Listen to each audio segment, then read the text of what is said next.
لا تنسوا الإعجاب بالفيديو والاشتراك بالقناة وتفعيل الجرس.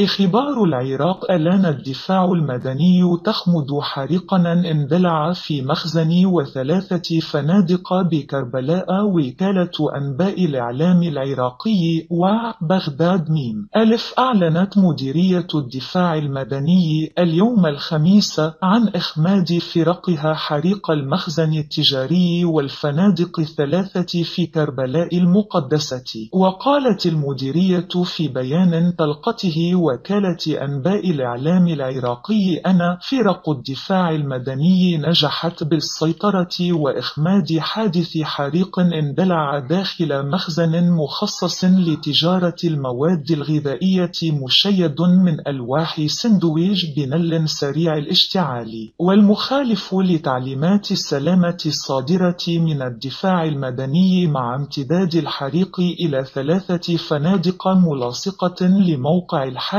في شارع العلقمي وسط المدينة القديمة بمحافظة كربلاء المقدسة. وأضافت أن فرق الدفاع المدني استنفرت وباشرت بعمليات إخلاء للنزلاء في الفنادق 3 بالتزامن مع إجراء عمليات الإخماد وتطويق النيران من 4 جهات، إضافة إلى زج عجلة السلم لمكافحة النيران من الأعلى إلى الأسفل. وتحقق المحور الخامس بعمليات المكافحة، مشيرة إلى أنه تم إنهاء أعمال الإخماد والتبريد دون تسجيل إصابات بشرية مع تحجيم الأضرار المادية.